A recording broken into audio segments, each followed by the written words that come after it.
استغفار اللہ کا ہم گنہگاروں کے لیے وہ تحفہ ہے کہ جو اس کی رحمتوں کے سائے میں لے آتا ہے ہمیں۔ اب ایک انسان ہے جو بہت پریشان ہے اور پریشانی کی وجہ کچھ بھی ہو سکتی ہے، چاہے اب گھریلو پریشانیاں ہوں، معاشرتی الجھنیں ہوں یا کچھ بھی، ایسے میں استغفار پریشانی کو دور کرنے میں بہت تاثیر رکھتا ہے۔ آج ہم استغفار کے حوالے سے کچھ اہم چیزیں دیکھیں گے کہ کیسے یہ ہماری پریشانی کو دور کر کے خوشیوں کی بہانے لا سکتا ہے۔ اللہ تعالیٰ نے انسان کو بے شمار نعمتوں اور چیزوں کا محتاج بنایا ہے۔ انسان حیوانات کی نوع میں سے ایک نوع ہے، مگر اس کے باوجود تمام دیگر انواع میں اشرف و افضل قرار پایا ہے۔ اب دیکھیں نا، بڑی ہی عجیب بات ہے کہ افضل و اشرف ہونے کے باوجود انسان تمام انواع حیوان کے مقابلے میں زیادہ محتاج ہے۔ یعنی انسان جتنی چیزوں کا محتاج ہے، دیگر حیوانات میں سے کوئی نوع اتنی چیزوں کی محتاج نہیں۔ یعنی اس کی ضروریات کی فہرست لامحدود ہے، جبکہ دیگر جاندار نہ صرف کم چیزوں کے محتاج ہیں بلکہ ان کی ضروریات زیادہ تر فطرتی اور غیر مصنوعی ہے۔ مطلب یہ ہے کہ انسان کی حاجات کا دائرہ اس قدر وسیع ہے کہ اس میں سے اکثر چیزیں مصنوعی ہیں۔ یعنی انسان اپنے ہاتھوں سے، اپنی عقل اور اپنی محنت سے انہیں تخلیق کرتا ہے، پھر کسی چیز کو ایک خاص شکل و صورت دیتا ہے، اس کے معیار کو متعین کرتا ہے۔ اس کی واضح مثال کپڑا ہے۔ کپڑے ہی کو لے لیجئے، جو انسان کی بنیادی ضروریات کی چیزوں میں سے ایک ہے اور یہ مصنوعی چیز ہے۔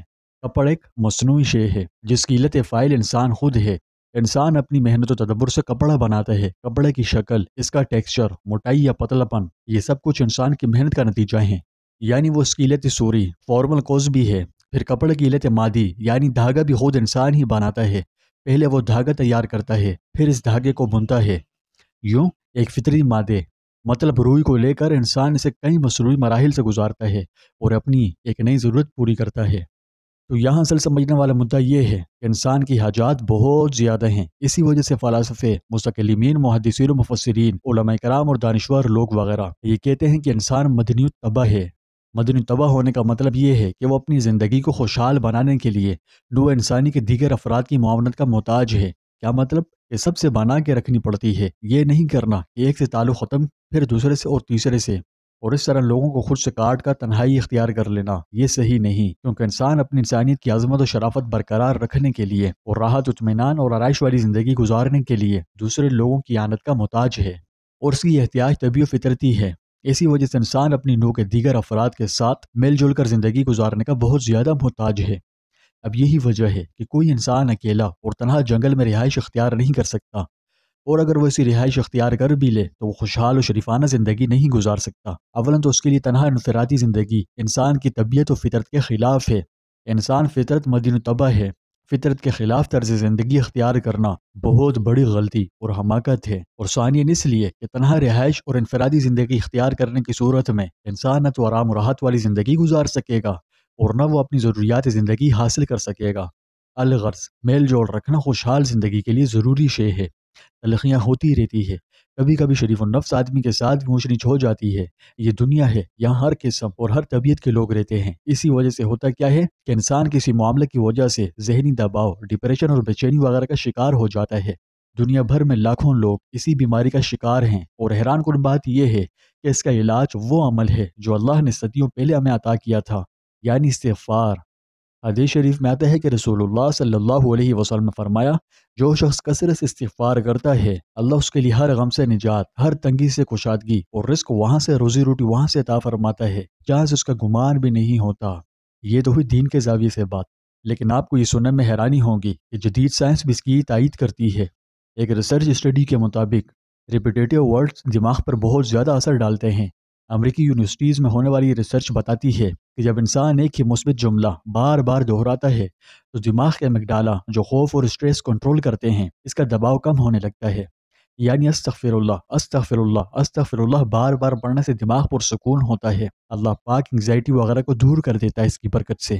جبکہ دوسری ریسرچ یہ کہتی ہے کہ جب ہم کثرت سے استغفار کا ورد کرتے ہیں تو یہ عمل میڈیٹیشن یعنی مراقبے جیسا اثر پیدا کرتا ہے، اور آپ مراقبے کی اہمیت بخوبی جانتے ہیں، اور یہ بھی کہ مراقبہ دل کی دھڑکن کو متوازن کرتا ہے اور سیروٹونن نامی کیمیکل انکریز ہوتا ہے جو حالت غم کو خوشی میں بدل دیتی ہے۔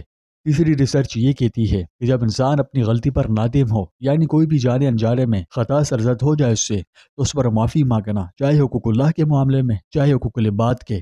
جب انسان اپنی غلطی کے لیے معافی مانگ لیتا ہے تو دماغ کی ریوارڈ سسٹم ایکٹیو ہو جاتی ہے۔ نتیجہ یہ نکلتا ہے کہ انسان خود کو ہلکا پھلکا اور غموں کے بوجھ سے آزاد پاتا ہے، اور یہ وہی سکون ہے جسے قرآن میں اطمینان قلب کہا جاتا ہے۔ اب ان ساری باتوں کو ملحوظ رکھتے ہوئے غور کریں۔ دین کہتا ہے استغفار کرو، اللہ تمہارا غم دور کر دے گا۔ سائنس کہتی ہے استغفار دماغی دباؤ، ڈپریشن، بے چینی، انگزائٹی وغیرہ سب کو ختم کر دیتی ہے۔ میرے رب کی حکمتوں کے کیا کہنے، یہی اس بات کا زندہ ثبوت ہے کہ اسلام کی تعلیمات وقت اور جگہ کی قید سے آزاد ہیں۔ تو پیارے دوستوں، اگر آپ دن میں صرف چند منٹ بھی استغفار کے لیے نکال لیں، چاہے استغفر اللہ کہیں یا سعید الاستغفار مکمل پڑھیں یا استغفر اللہ ربی من کل ذنب واتوب الیہ پڑھیں، یا کوئی بھی، اس کے بعد انشاءاللہ آپ خود دیکھیں گے آپ کا دل ہلکا ہو جائے گا غموں سے، ذہنی دباؤ آپ کا کم ہو جائے گا اور چہرے پر اللہ پاک نور بھی دے گا اور پرسکون بھی ہوگا۔ یہ وہ آسان اور مفت ترین علاج ہے جو پریشانیوں کو کچل کے رکھ دیتا ہے۔ اس کے لیے نہ دوائی چاہیے، نہ ڈاکٹر، نہ کوئی اور چیز چاہیے، تو بس صرف اللہ سے تعلق چاہیے، اس کے سامنے عاجزی سے دو چار آنسو بہا کر، رو رو کر، گڑ گڑا کر معافی مانگنا، توبہ کرنا، استغفار کرنا آپ کی زندگی کا رخ ہمیشہ کے لیے بدل سکتا ہے۔ تو دوستوں، آج سے صدیوں پہلے اللہ کے رسول نے امت کو جو علاج عطا کی ہے، ایک تو ان کی خاص بات یہ ہے کہ آسان بہت ہیں اور کوئی بھی بندہ بغیر کسی لمبے چوڑے کام میں پڑے آسانی سے کسی بھی جگہ کر سکتا ہے۔ یعنی قربان جائیے کہ قرآن و حدیث میں ہمارے مسائل کے حل کے لیے جو نسخے ہمیں ملے ہیں، آج کی جدید سائنس بھی اس کو پوری ریسرچ کے ساتھ ثابت کر رہی ہے۔ سو اگر آپ خدا نخواستہ ڈپریشن میں ہیں، کوئی غم، دکھ، رنج ہے، کسی مصیبت میں اللہ نہ کرے مبتلا ہیں، یہ کوئی بھی مسئلہ مسائل ہیں، چاہتے ہیں کہ خوشحالی عطا ہو، تو آج ہی سے استغفار کو اپنی ہیبٹ بنا لیں۔ ہیبٹ ایسے کہ صبح و شام اس کا بکثرت ورد کریں، پھر دیکھیے کیسے اللہ اپنے محبوب عمل کی برکتوں سے آپ کی لائف چینج کرتا ہے۔ دوستوں، کامنٹ میں استغفر اللہ لکھ کر ویڈیو کو شیئر ضرور کریں۔